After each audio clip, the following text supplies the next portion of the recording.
Marie was only 10 years old when her life changed forever. She had been on a family trip with her mother and two younger brothers. But they never returned home. A car accident took their lives, leaving Marie and her father John to pick up the pieces. Marie's father struggled to cope with the loss of his wife and children. He worked 2 jobs to make ends meet, leaving little time to spend with his daughter. Marie felt alone and lost without her mother, who had been a rocking source of comfort. She missed her brothers too, and the house felt empty without their laughter and energy. As the weeks turned into months, Marie's grief didn't lessen. She missed her family terribly and couldn't understand why they were taken away from her. Her father John tried his best to be there for her, but he was often too tired and stressed to offer much comfort. Marie found herself turning to her school as a refuge, where she felt a sense of normalcy and routine in her life. Despite the challenges she faced, Marie was determined to be strong for her father. She knew he was struggling too, and didn't want to burden him with her own pain. She tried her best to be cheerful and helpful around the house, taking on more responsibilities to ease her father's workload. But the weight of her grief was too heavy to bear alone. Marie's heartache for her mother and brothers, and she felt lost without them. She found herself daydreaming about them often, wondering what they would be doing if they were still alive. Her father tried his best to console her, but he too was still grieving and didn't have all the answers. Marie's time at school was the only time when she truly felt happy. She enjoyed learning new things and being around her friends. At school, she could forget about her troubles at home and the pain of losing her mother and brothers. Marie had a special bond with her teacher, Camilla. They would talk about everything, from schoolwork to personal issues. One day during recess, Marie was sitting alone on a bench lost in thought. Camilla noticed her and approached her. "Marie, are you okay?" she asked with a concerned look on her face. Marie looked up and smiled weakly. "I'm fine, Miss Camilla, just thinking." Camilla sat down next to her and put a hand on her shoulder.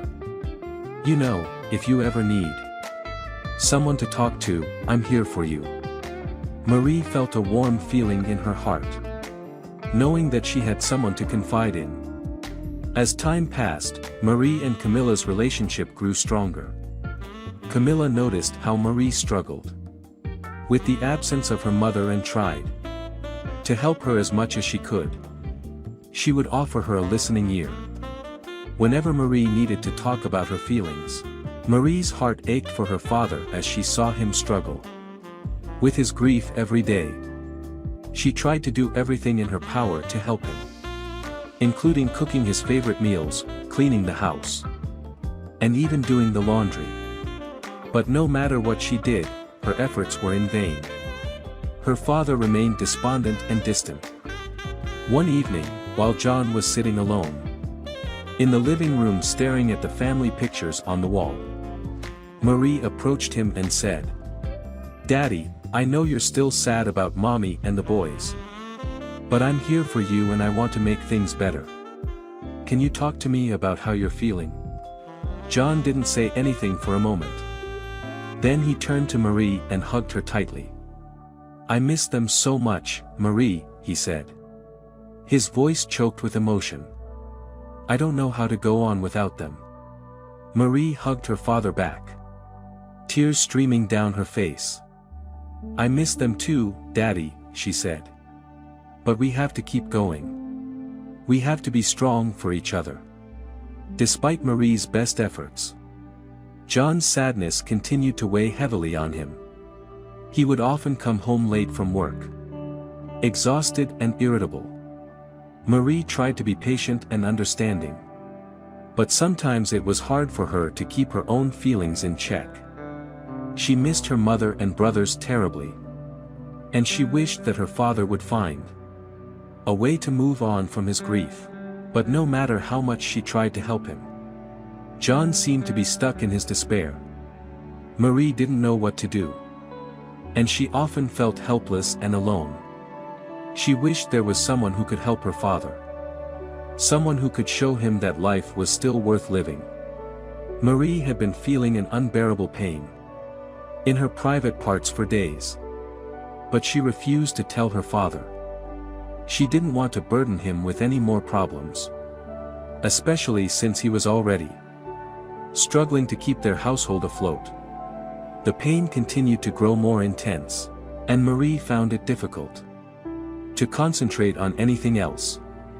She couldn't sleep properly, and had trouble focusing on her schoolwork. One day during class, Marie felt an intense pain in her lower abdomen. She tried to ignore it, but the pain was too much to handle. She couldn't even focus on her studies. Camilla noticed Marie's discomfort and pulled her aside after class. "Marie, what's wrong?" she asked. Marie hesitated for a moment before finally telling Camilla about her pain. Camilla examined her and realized that Marie had started menstruating. She explained it to Marie, but the little girl was too embarrassed to talk about it. "Don't worry, Marie. It's completely normal. I'll help you through this," Camilla reassured her. She went to the school nurse and got some supplies for Marie. She explained to Marie how to use them and promised to keep it a secret. Miss Camilla knew that she had to do something to help Marie. So she called 911 and explained the situation to the operator. She also made sure that Marie was comfortable and felt safe until the ambulance arrived. When the paramedics arrived, they took Marie to the hospital for further evaluation and treatment. Miss Camilla couldn't help but feel angry at Marie's father for not noticing that his daughter was in pain. She wondered how he could be so oblivious to his own daughter's suffering. She decided that she would do everything in her power to make sure that Marie was safe and well cared for. The next day, Miss Camilla visited Marie at the hospital. She brought her flowers, and they talked for a while. Marie was still in pain, but she was relieved that someone cared about her. Miss Camilla knew that she couldn't leave Marie alone with her father, who seemed to be neglectful of her needs. She decided to take matters into her own hands and report the situation to the authorities. When the police arrived at the hospital, Miss Camilla explained the situation to them. She told them about Marie's pain and how her father seemed to be too busy with work to notice. The police took down her statement and promised to investigate the situation. Miss Camilla also reached out to Marie's father and tried to talk to him about the situation. She explained that Marie needed him and that he couldn't just ignore her needs. She also offered to help him find resources to better care for Marie.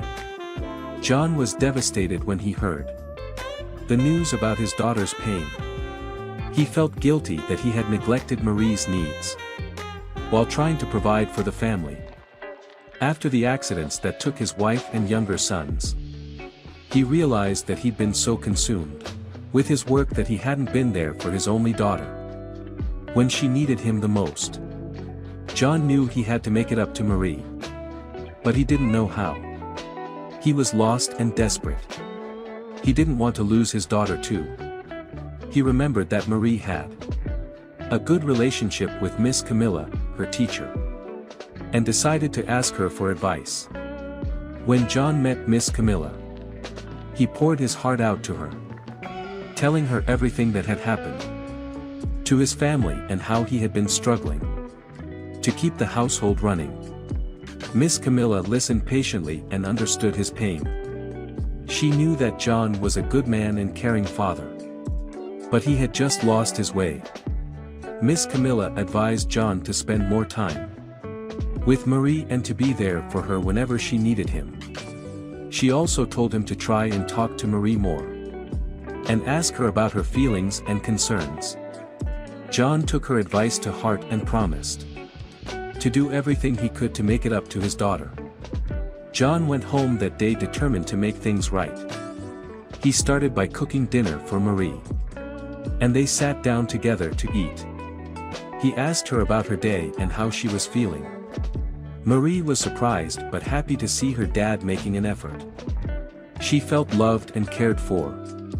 And for the first time in a long while, she felt like she had her dad back.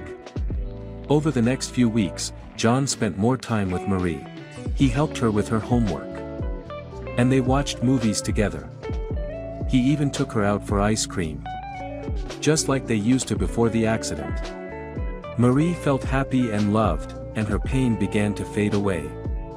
John and Miss Camilla spent more time together. After she helped him with his daughter's situation, they found that they had a lot in common.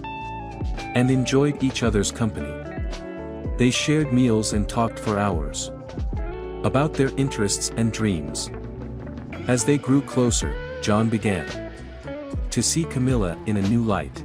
He had never felt this way before, since his wife had passed away. But now he felt something stirring inside him. Something he couldn't ignore.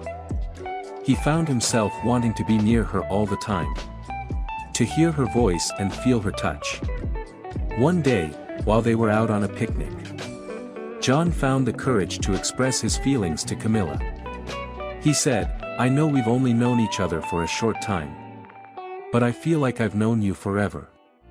I can't imagine my life without you in it. Will you do me the honor of becoming my wife?" Camilla was taken aback by John's sudden confession of love. She had grown fond of him too. But she was hesitant to jump into a relationship so soon after they had met. "John, I don't know what to say," she stammered. "I think we need to take things slow. And make sure this is what we both want." John was disappointed but understood Camilla's reservations. He agreed to take things slow. And let the relationship develop naturally. Over the next few weeks, John and Camilla continued to spend time together. Getting to know each other even better. They went on dates, watched movies, and talked about their past and hopes for the future. As they grew closer, John found himself falling more in love with her every day. Finally, one evening while they were having dinner at Camilla's house, John knew it was the right time to propose again. He got down on one knee and held out a small box. "Camilla, I know we've only known each other for a short time.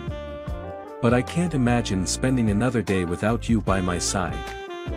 Will you marry me this time?" Camilla didn't hesitate. She smiled through her tears and said yes. John slipped the ring on her finger. And they embraced in a loving hug. Marie was overjoyed when she heard the news. She had never seen her father so happy. And she loved Miss Camilla like a second mother. She couldn't wait for them to get married and become a family. John and Camilla's wedding day finally arrived. And it was a beautiful one. Marie was the happiest girl in the world. To see her father and beloved teacher getting married. Everything was perfect, the decorations, food, music, and most importantly, the love between John and Camilla. Marie couldn't believe how much her life had changed. From being a lonely and sad girl who lost her mother and brothers in a tragic accident to having a loving family again. She looked around and saw her father and Camilla dancing. And she couldn't help but feel grateful for everything that had happened. As the night went on, Marie couldn't resist expressing her gratitude to her father and Camilla for everything they'd done for her. She approached them with tears in her eyes and said, "Thank you for making me feel loved again. I never thought I could be this happy again. But you both made it possible." John hugged his daughter tightly and said, "We love you, Marie, and will always be here for you." Camilla added, "You're our little angel. And we'll never let anything bad happen to you again." From that day on, Marie's life was full of joy and love. She went to school every day with a smile on her face. knowing that she had a family who loved her unconditionally. She continued to excel in her studies. And with the help of her father and Camilla, she pursued her dream of becoming a doctor. Marie never forgot about her mother and the role she played in her life. She knew that her mother was watching over her from heaven and was proud of her for overcoming all the difficulties she faced. She believed that her mother's love was irreplaceable, and she was grateful for all the memories she had with her. In the end, Marie learned that life can be tough, but with love and support, anything is possible. She learned that family doesn't always mean blood relatives, but it's the people who love and care for you. And most importantly, she learned that a mother's love is eternal. Even though her mother was no longer with her physically, she would always hold a special place in her heart. As the years went by, John and Camilla lived a long and happy life together. With Marie by their side, they watched her grow into a successful doctor, get married, and have children of her own. And every time they looked at her, they couldn't help but feel grateful for the day they met and the love they shared.